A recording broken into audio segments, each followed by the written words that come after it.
This cost me about $20. And this cost me close to $15. They're official Dungeons and Dragons miniatures purchased at my local game store. Despite being so small and uncolored, they can actually be very useful in-game. They're not just collectibles. I use these minis in combat for Dungeons and Dragons, as that's what they're made for. It's great to have the ability to show what the monster looks like and its size when battling against the players. But as you start to buy more and more miniatures, the price really hikes up. And they're not even painted most of the time, so is this really worth the cost? That's what we're discussing on today's episode of D&D Hunter. And if you're new here, ahoy, my name is Hunter. I don't think I've ever actually said that out loud before, but yeah, Hunter is my name. And I am just a regular human man. Definitely not a mind flayer in disguise. This mustache is very much real. Today I'm discussing D&D minis, whether they're worth it and what cheaper alternatives exist. I do want to start off by saying that this video is not sponsored. I'll be saying both good things as well as bad things about the companies, and I'm going to be recommending products in this video. But this is all based on my personal opinion. So with that being said, let's talk about minis. I'm a big collector of things. I love figures, statues, and miniatures. For example, I'm a huge Dragon Ball fan, so my partner and I have built up this big collection of fairly good high quality Dragon Ball figures that we display on shelves, and they look great. But they also technically don't do anything. Dungeons and Dragons figures do something, sort of. I came for something else. The Demogorgon! We're deep. These little statues of creatures from the game I love are meant to be used at the table during combat. It's fun to visualize them on the grid board. There are minis for pretty much every single monster in the Dungeons and Dragons monster manual, and more, seriously. If you flip to a random page in a D&D book, there's a good chance that a miniature of the monster you're looking at exists at your local game store or online. Like, there's an official version out there that you can buy. The thing is, most of them come with no color, which means you'll have to paint them if you want them to pop out more. Look at this guy right here. Looks pretty decent on his own, right? But when painted, he looks like this. The difference is completely different, night and day here. But I still enjoy both the night and the day. Gray and painted look fine to me. I don't really mind fully. But although the painted version does pop a whole lot more, as you can see on this comparison here. And yes, I did buy 2 of these. I have absolutely nothing against painted figures. They clearly look a lot better in general than the unpainted ones. But I'll admit, I'm personally not a huge fan of painting them myself. I've painted a lot of my miniatures, but I don't really enjoy it too much. I take forever when I do it. So I have so much respect to the dungeon masters out there and the players out there who paint every week during their prep time. A lot of people enjoy painting these, but for me, it's just a little too time consuming. Like I said, I'm pretty slow, and since I'm a dungeon master, I much rather spend my prep time on prepping, like typing away on my story and NPCs and characters and so on. And I'm an artist, so I prefer to make 2D art of my world and my characters rather than painting the 3D versions of the miniatures here. I do have players in my party who adore painting though. They really love it, they find it relaxing, and I love that they love that because thankfully they've given me a lot of my miniatures a better painted coat to make them look a whole lot better. I'm very happy about that. Some miniatures don't really need painting though. There's the translucent ones that are more so ghost or water-based monsters. And some miniatures come pre-painted, especially the larger ones like dragons. The larger miniatures, or should I call them largiters? No, not calling them that actually. Tend to be released unpainted, with a painted version available for usually an extra $15 or so. I have actually noticed recently that the unpainted large ones have become more and more rare.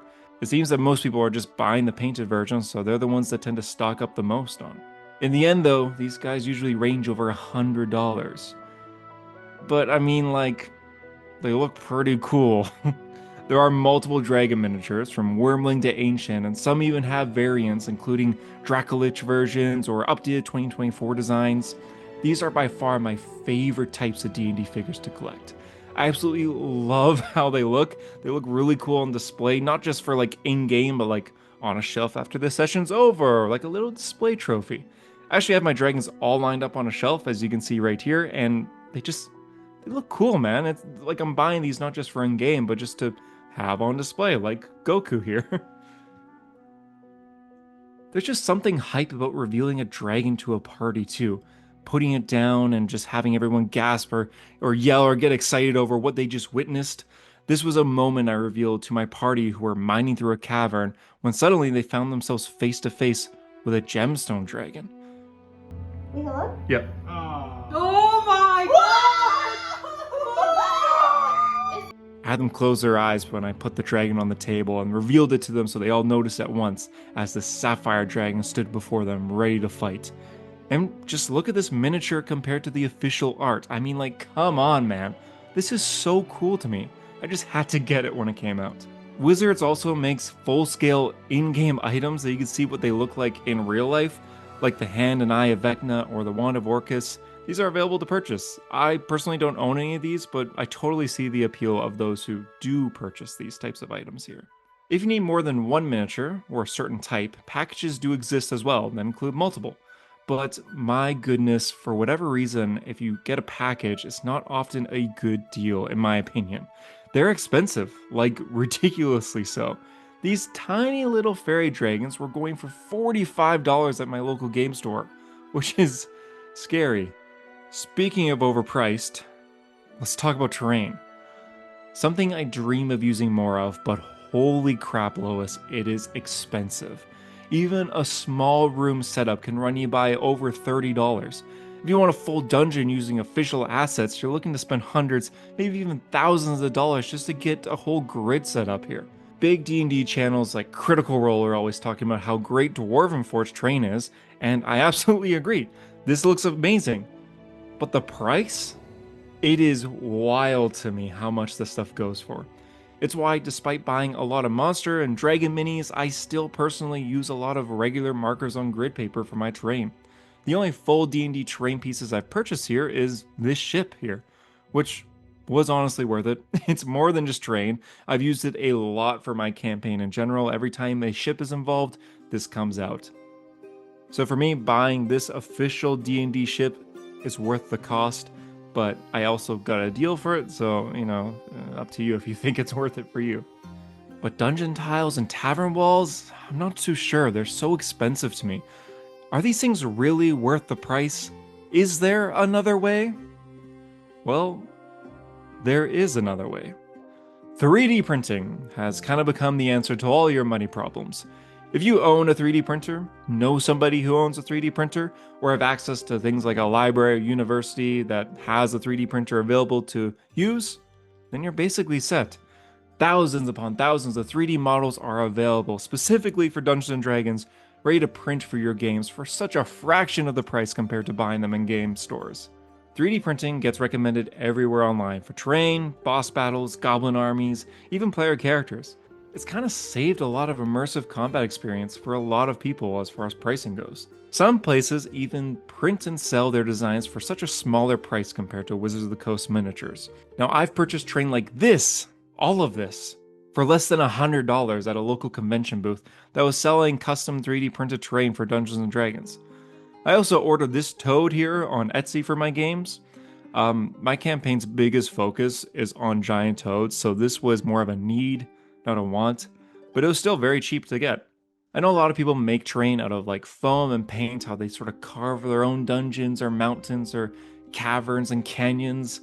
And some people even buy like things that you would get for a fish tank for their accessories for combat.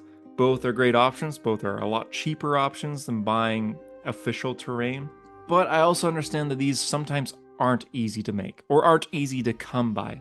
They're not easy to access. The upfront cost can still be high in the end as well. Sure, you save a ton of money long term, but it's still a big purchase. 3D printers are expensive, and it takes up a lot of space. I personally do not own a 3D printer, and none of my players do either. So when it comes to minis, as you can see in this video, I buy them, which, I don't know, might be the wrong way to go about this, but I'm in a situation where I can afford to purchase these, and I like to collect them in the end. I like to buy the big ones, like dragons, and sometimes my players gift me minis to use in our games, which I'm very grateful for. There are other options beyond of what I mentioned too, of course. Pathfinder also makes their own minis that work perfectly for Dungeons and Dragons or any tabletop game, although they price their minis very similar to Wizards of the Coast. You can also substitute minis with household items. I've seen people use skills before and they eat the skill when they've defeated whatever the skill represents, or some people just use spare dice, like, hey, this d4 is my familiar, and they place it on the grid paper. That's totally fine. Hero Forge is also very well known for custom characters. My players use it to create their own minis, and I've made my own as well, especially for important NPCs and bosses, like my big bad evil guy here, Zadicus. This is what his mini looks like here, compared to his official art. The point is, there are a lot of options available, and the official route can get very expensive in the end. It looks great, but it's up there in price. And sometimes you don't need figures at all, really. A huge amount of people, way more than I actually realized when I first started this channel, play Dungeons and Dragons online, where miniatures aren't even used at all. So this video isn't relevant for you people that play online here. Some people even play just using Theater of the Mind. I've done both of these things and they're both great, but I usually play in person most of the time. I like to show off what this storm giant or this little goblin here looks like, whether they're colored or not. So again, is it worth it? I'd say if you're a collector, yeah, this can be worth it, especially the big ones like the dragons here. But if you're not a collector, then you need to ask yourself, when the adventure's over and you're not playing, where are you going to put these things? Is the price of this Storm Giant mini really worth the session? And do you plan on using it again in the future? Is your whole party pitching in, or are you buying this solo? And if you are buying it solo, is this something that you can easily afford? Which to a lot of people they can. If you have a clear answer to those questions, then hey, maybe it is worth it. If you play Dungeons and Dragons a lot, this can absolutely be. Sometimes it's worth collecting a bunch, and sometimes it's worth just collecting your favorite monsters. For me, there's a real sense of satisfaction when I reveal these figures to my party. The excitement, the fear, and the hype over a new monster reveal has never gotten old. So, is this worth it? To me, yeah, it's worth it. Terrain, though, no, that's definitely not worth it. Maybe in my dreams, maybe someday, but right now I will stick to hunting them down in conventions and drawing with a marker on this dry erasable grid paper. Thank you guys so much for watching this video here. It's very different from my normal videos. A lot of my own footage was used here. A lot of my own minis were shown off here. So thank you so much for watching. If you want to see more videos like this where I'm more like hands-on showing off a lot of things, then let me know. I would love to do a video specifically to my dragon collection here. A lot of the dragons that I showed in this video aren't even my whole collection because I wanted to save some for future videos. Again, thank you guys for watching. Thank you for the support, and I will see you in the next video. Bye-bye.